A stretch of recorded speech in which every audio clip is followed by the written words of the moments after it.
Springville is a small and cozy town where everyone knows each other.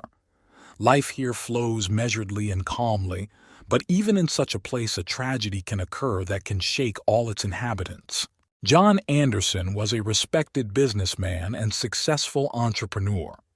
The owner of a large construction company, he made a significant contribution to the development of the city. Residents respected him for his business acumen and friendliness. On one of the ordinary days, when life in Springville went on as usual, an event occurred that shocked everyone. John Anderson was found dead in his office. There were papers around his body, and it seemed as if death had come suddenly. No one could believe that this could happen to a person who seemed invulnerable. The police immediately began an investigation. Sarah Mitchell, an experienced and tireless investigator, was appointed lead detective. She was known for her professionalism and tenacity in solving the most complicated cases. Arriving at the crime scene, Sarah Mitchell examined John's office. Everything looked in place, but there was one oddity on the table, an unfinished letter addressed to an unknown recipient. The letter mentioned some kind of conflict, but there were not enough details. The investigation promised to be difficult. Sarah understood that deep and dangerous secrets could be hidden behind the external calm of this small town. Residents of Springville were shocked by the news of John Anderson's death. Many of them remembered him as a kind and sympathetic person who always helped those in need. But, as often happens, problems and enemies could be hidden behind a successful career and external well-being. Sarah Mitchell began interviewing John's relatives and friends. First on the list was his widow, Emily Anderson. She looked shocked and depressed, but Sarah noticed something alarming in her behavior. Emily talked about her husband's last days, about his worries and concerns, but did not say anything specific. Next, Sarah met with Michael Johnson, John's former partner, who had recently been fired. Michael did not hide his dislike for John and spoke about the injustice that, in his opinion, he committed. Michael had a clear motive for hatred, but was that enough to kill? John's rival, David Brown, also raised suspicions. Their business conflicts were known to many, and David openly stated his dislike for John. But could he decide to take such a desperate step? Linda Green, John's secretary, may have known more than she was telling. She was aware of all the affairs of her boss and could become a key figure in the investigation. Sarah also spoke to Tom Harris, John's neighbor and friend. He talked about his last meetings with John and the strange events that had been happening lately. The investigation was just beginning, and Sarah Mitchell had a lot of work to do. Each of the suspects had their own motives and secrets that had to be revealed. The truth promised to be complex and multi-layered, like life itself in the quiet town of Springville. Sarah Mitchell went to the house of Emily Anderson, John Anderson's widow. The house was located in a quiet area of the city, surrounded by a well-kept garden. The atmosphere in the house was saturated with tragedy. Emily looked exhausted and depressed, but tried to hold on. She said John had been very stressed over the past few weeks. He talked about some threats to his business, but did not go into details. This aroused Sarah's suspicions because even close people often do not know all each other's secrets. Emily mentioned that John did have enemies.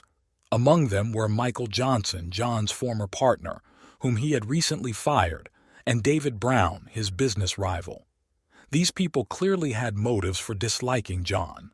She also said that in recent days John was mostly at home or in the office. The only guest was Tom Harris, a neighbor and friend who came for dinner the day before John died. This fact seemed important to Sarah, and she decided to talk to Tom later. Emily looked genuinely saddened, but her nervousness was not lost on Sarah. The widow confirmed that John had enemies, but her behavior left the feeling that she was not telling something. Perhaps it was just the stress of the loss, but Sarah couldn't rule anything out. As Sarah left the Anderson house, she mentally summed up the conversation. She knew that many more meetings and conversations awaited her before the truth became clear. Next on her list was Michael Johnson, John's former partner, who clearly had a motive for grievance. Sarah decided not to waste time and headed towards him. Sarah Mitchell went to the house of Michael Johnson, John Anderson's former partner. Michael lived in a large but somewhat run-down house on the outskirts of the city. This house was a symbol of his downfall. Once a successful businessman, he now seemed disillusioned and embittered. Michael met Sarah in his office, which looked more like a warehouse for old papers and books than a workplace. He looked tired and exhausted, but there was a fire of anger in his eyes. Sarah immediately realized that Michael was not going to hide his dislike for John Anderson. Michael said that his partnership with John began many years ago. Together, they created a construction company that quickly grew and conquered the market. However, as the company grew, their relationship began to deteriorate. John became increasingly domineering and demanding, often making decisions on his own without consulting Michael. This caused him deep dissatisfaction. When the company reached its peak, John decided to fire Michael, claiming that he was no longer adding value to the business. For Michael, this was a real blow. Not only did he lose his job, but he was also humiliated in front of everyone who knew about his involvement in the company's success. This event became a point of no return for him. Michael did not hide his resentment and rage at John. He talked about how he was unfairly sidelined and how his efforts and contributions were ignored. He believed that John had betrayed him, using him and throwing him away when he no longer needed him. Michael also mentioned that after being fired, he had serious financial problems and had to sell most of his possessions in order to survive. Sarah listened carefully, taking down key points. She noticed that Michael constantly returned to the theme of injustice and betrayal. This could have been a strong motive for the murder, but so far there was no direct evidence of his involvement. Michael also mentioned his attempts to get the company back through legal channels, but they all failed due to John's influence and money. He tried to appeal his dismissal in court but lost the case. This added even more bitterness to his feelings. However, despite all his complaints, Michael maintained that he had nothing to do with John's murder. He admitted that he was furious and even thought about revenge, but would never have decided to kill. For him, this was too extreme a step, which he could not justify either to himself or to others. Sarah noticed that Michael talked about his emotions very openly, without hiding his hatred. She understood that this could be either true or an attempt to confuse the investigation. But one thing was clear. Michael had a clear motive for hating John Anderson. As Sarah left Michael Johnson's house, she thought about his words. There was a lot of pain and resentment in them, which could push a person to desperate acts. But she didn't have enough evidence to convict him yet. She decided that next in line would be a meeting with David Brown, John's main business rival. Sarah knew that Brown had his own reasons for disliking John, and she hoped that this meeting would provide new clues to unravel this complicated story. Sarah Mitchell walked towards the office of David Brown, John Anderson's main rival in the construction business. Brown's office was located in the city center, in a modern building with panoramic windows. Inside, everything looked luxurious and stylish, a clear reflection of the success of his company. David Brown was known for his ruthless business acumen and tenacity. He was considered by many to be one of the most dangerous competitors in the industry. Sarah knew that David and John fought bitterly over contracts and projects, and this competition often escalated into personal conflicts. Meeting Sarah in his spacious office, David looked confident and calm, although it was clear that John's death had shaken him. He invited Sarah to sit down and began to talk about his long history of rivalry with John. David and John started their businesses almost simultaneously, and at first their relationship was relatively friendly. However, as the companies grew, their paths began to diverge. John became increasingly aggressive in his business tactics, and David could not stay away. He described how John began to use methods that David considered dishonest, bribing customers, spreading rumors, lowering prices to levels that made competition impossible. Every year, their confrontation became more and more fierce. David recalled several occasions when they came face to face at business meetings and conferences. John was always assertive and confident that he was right, which often drove David crazy. They argued about any issue, and sometimes their disputes grew into real scandals. One of the most acute conflicts occurred about a year ago when John won a tender for the construction of a large shopping center, which David considered his own. This project was important to both companies, and its loss was a serious blow to David's business. He did not hide his anger and disappointment, openly accusing John of foul play. David also mentioned the lawsuits they were involved in. He tried to challenge some of John's contracts and decisions in court, but most often lost cases due to lack of evidence or due to John's stronger legal support. These legal battles only intensified their mutual hostility. Sarah listened carefully, realizing that David had every reason to hate John. However, despite all his complaints and grievances, David maintained that he had no plans for revenge. He admitted that he was furious and even thought about somehow harming John, but would never decide to kill. For him, this was too extreme a step, which he could not justify either to himself or to others. David also shared his alibi. On the day of the murder, he was at a business meeting in another city, which could be confirmed by several witnesses. This alibi seemed impenetrable, but Sarah knew that an alibi did not always mean innocence. In addition to his personal conflicts with John, David expressed his suspicions about other people who may have been involved in the case. He mentioned that he had heard rumors of discontent among the employees of John's company, especially among those who had been fired or demoted. David advised Sarah to pay attention to these people, as they might have their own motives. Sarah noted everything David said and thanked him for his cooperation. Despite his confidence and calmness, there was a lot of emotion in his words. He clearly felt betrayed and unfairly wronged, and this could have been a strong motive for murder. However, she did not yet have enough evidence to accuse him. As Sarah left David Brown's office, she reflected on the information she had received. Business rivalries could easily turn into personal feuds, and David had every reason to hate John. His story was convincing and his alibi seemed impenetrable. However, Sarah still had the feeling that she had not yet learned the whole truth. The next step was to find out which of the company's employees might have a motive for the murder and who might be connected with these strange visits that Linda Green had mentioned. Sarah understood that there was still a lot of work ahead of her, but she was ready to go to the end to solve this case. Sarah Mitchell decided to meet with Linda Green, John Anderson's secretary. Linda was a key figure in the company and may have known important details about John's final days. She invited Sarah to her office, which was located in an office building in the city center. The office was neatly furnished with documents and office supplies on the table. Linda looked tired and worried but tried to remain calm. She began the story by saying that John Anderson had always been a demanding and strict boss.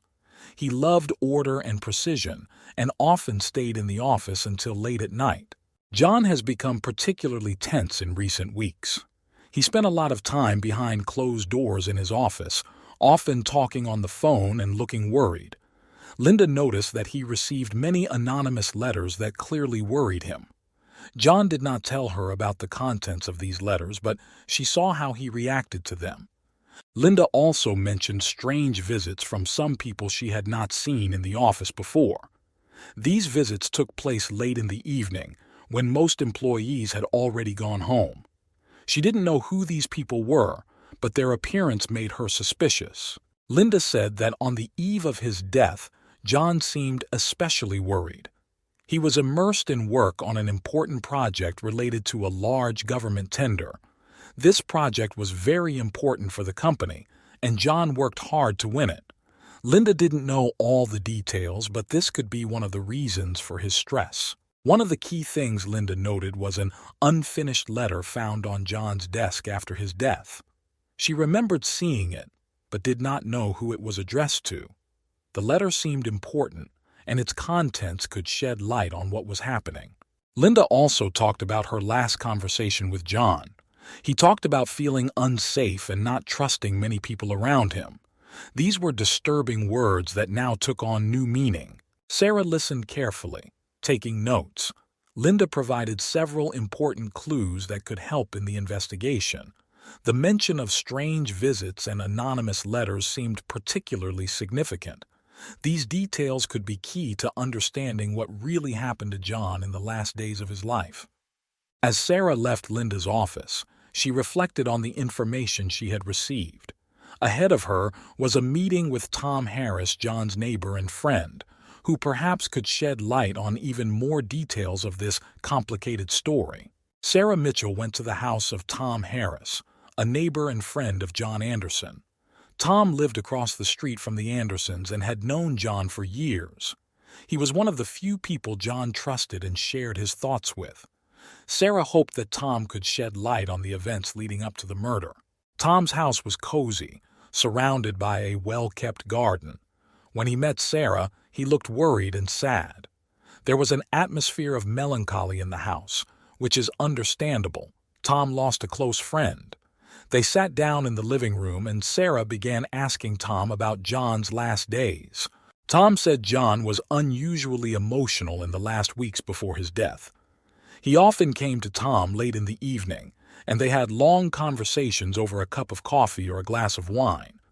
John shared his worries and suspicions, which were growing every day. One of John's main topics of conversation was the threats he received. John was sure that someone was deliberately trying to destroy his business and personal life. He spoke of mysterious, anonymous, threatening letters that arrived at his work and home. These letters made John feel unsafe. Tom recalled one particularly disturbing evening when John came to him looking completely exhausted. He said that someone was watching him and that he felt as if his every move was being watched. John even mentioned that he was thinking about hiring a private investigator to look into the situation. However, Tom did not know whether John had time to implement this idea. Tom also talked about strange people who sometimes came to John's house late at night. He didn't know who they were, but John always looked even more worried after such visits. These people, it seemed to Tom, could be connected with John's business or with his competitors. Tom especially remembers the dinner they spent together the day before John died. John was especially silent and focused. He was talking about an important project he was working on and how, if this project failed, it would be the end of his career. Tom didn't know all the details, but he could see that this project meant a lot to John. At the dinner, John also mentioned that he suspected someone in his inner circle of betrayal. He did not name names, but said that he felt surrounded by enemies.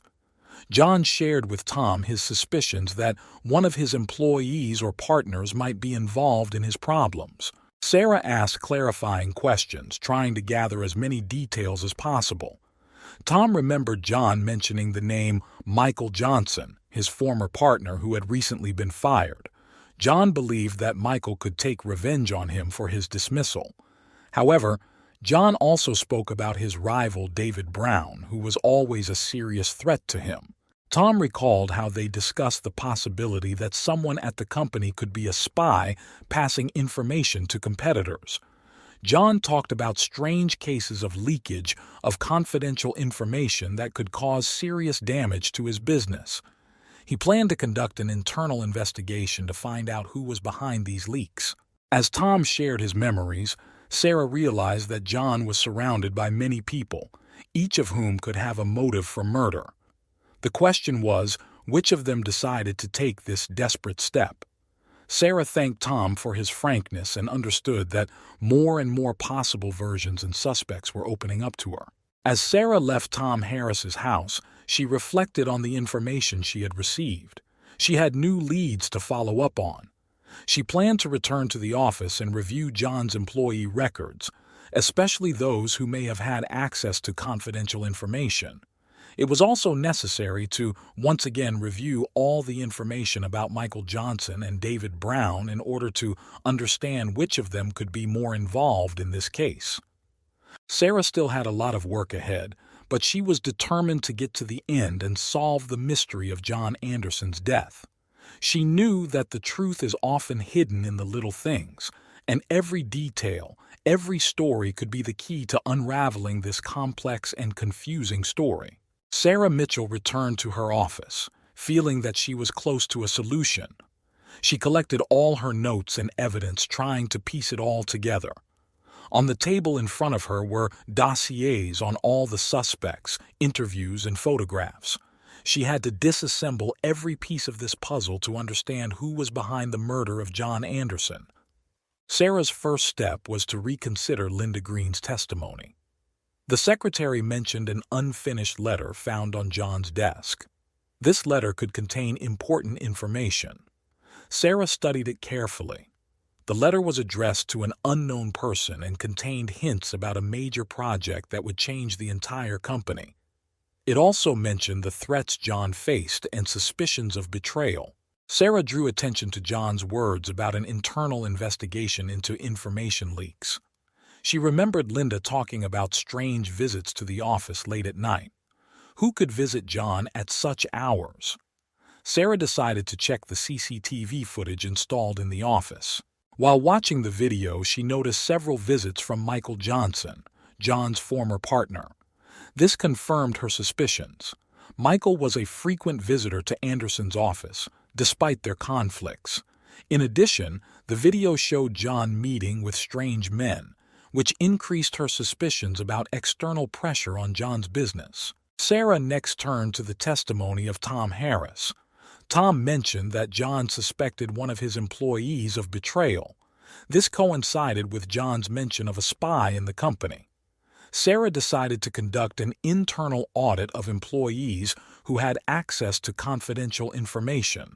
The audit revealed strange activity on the computer of one of the managers, Paul Walker. Paul frequently visited competing companies and was in contact with David Brown. Sarah realized that Paul could be passing on important information to a competitor, which made him suspicious. However, the main question remained: who was the perpetrator of the murder? Sarah decided to conduct a series of interrogations, starting with Michael Johnson. During the conversation, Michael admitted that he was really angry with John and tried to harm his business, but he would not dare to kill. However, his testimony pointed to another important detail: anonymous letters. Sarah recalled that John received anonymous threats. She decided to check the postal service to find out where these letters might have come from. It turned out that the letters were sent from a post office near David Brown's office. This led Sarah to believe that David might be more involved than first appeared. After questioning David, Sarah noticed his nervousness. David claimed to have been at a meeting on the day of the murder, but his alibi began to fall apart at the seams. The witnesses who were supposed to confirm his presence at the meeting began to get confused in their testimony. This made Sarah even more suspicious of David. Deciding to return to Pod Walker, Sarah conducted a second interrogation. Paul, under pressure from evidence, admitted to passing information to David Brown in exchange for money. However, he denied any involvement in the murder. Paul said that David often talked about wanting to eliminate John by any means necessary, but Paul did not believe that he would decide to do this. Sarah collected all the evidence: anonymous letters, video recordings, witness statements, and financial documents. Everything pointed to David Brown having the motive and means to kill John Anderson. He organized espionage through Paul Walker, threatened John with anonymous letters, and ultimately hired assassins. With this evidence, Sarah arrested David Brown. During interrogation, he broke down and confessed everything. His envy and hatred of John turned into an obsession to destroy him, which led to a tragic ending. The case was solved and justice prevailed. Sarah Mitchell proved that even in the most complicated cases, the truth will always find its way. She paid tribute to John Anderson and his family, knowing that she had done everything possible to punish the culprit and bring justice.